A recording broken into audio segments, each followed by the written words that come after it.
আমার সকাল থেকে প্রচুর কাজ হয়ে গেছে। প্রথমে তো আমি পড়াতে গেছিলাম, সেখানে বাজার করে বাড়ি এসেছি। আসার পর দুটো ঘর ভালো করে গুছিয়েছি, সাথে একটা ইঁদুরকেও মেরেছি। কাঁচা বাড়ি তো, তাই ইঁদুরের উপদ্রবটা একটু বেশি। তার পাশাপাশি থালা বাসন ধোয়া, জামা কাপড় কাচার পর সেগুলো নেড়ে দেওয়া, উঠোন ঝাড় দেওয়া, অনেক কাজই এগিয়ে গেছে। এখন পালা ঘর ঝাড় দেওয়ার, তাই প্রথমে আমাদের ঘরটাই ঝাঁটিয়ে নিচ্ছি। আমাদের ঘর টিনের হলেও বেশ গোছানো আর অনেক বড় ঘর আমাদের। জানো তো এই ঘরটা তৈরির পেছনে কিন্তু অনেকগুলো টাকা লেগেছে, কিন্তু আমাদের সেই টাকা একটু বেপথে খরচ হয়ে গেছে। একজন মিস্ত্রি যেরকম বাড়ি গড়তেও পারে, সেমনই বাড়িটা নষ্টও করে দিতে পারে। আমাদের বাড়ির সমস্ত কিছুই ঠিকঠাক, কিন্তু মেঝেটাই একটু গন্ডগোল হয়ে গেছে। সে যাই হোক, তোমাদের সঙ্গে অনেক গল্প করতে করতে দেখো আমার পুরো ঘরটাই কিন্তু ঝাড় দেওয়া হয়ে গেল। এখনো কিছু খাওয়া হয়নি, কিন্তু খাবো, একটু দেরি হবে, কারণ আরো কিছু কাজ গুছিয়ে রাখবো। আজকে বাজার থেকে বেশ অনেকটাই মাংস নিয়ে এসেছি, তো মাংসই আজকে রান্না করব। আজকে বাড়িতে আলু ছাড়া আর কোনো সবজি পড়ে নেই, তো বাজার থেকে একটু মাংস নিয়ে এসেছি, সেই মাংসটাই আজকে কষা কষা রান্না করব।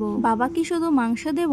এক পদ দিয়ে তো রান্না দেওয়া যায় না, তো তার জন্য ভাবছি একটু পটল ভাজাও করে দেব। আমি এত কিছু ভাবছি, এখন এই কাজগুলো যে আমি কখন শেষ করে রান্না করব তা আমিই জানি। তো কাজগুলো খুব তাড়াতাড়ি আমি শেষ করছি, যাতে তাড়াতাড়ি একটু খেতে পারি। তো নিজের জন্য না একটা স্পেশাল রান্না করব। তোমাদের নেক্সট ব্লগে আমি কিন্তু দেখাবো যে স্পেশাল রান্না কি করলাম। এই রান্নাটা কিন্তু আমি আগেও একদিন করেছিলাম, বেশ টেস্টি হয়েছিল। আমাদের বাড়ির একজন মেম্বার খুব ভালো পছন্দ করে এটা, তো তার জন্য একটু দেব। সকালের অনেক কাজ তোমাদের সাথে শেয়ার করলাম, আবার একটা নতুন ভিডিওতে দেখা হবে।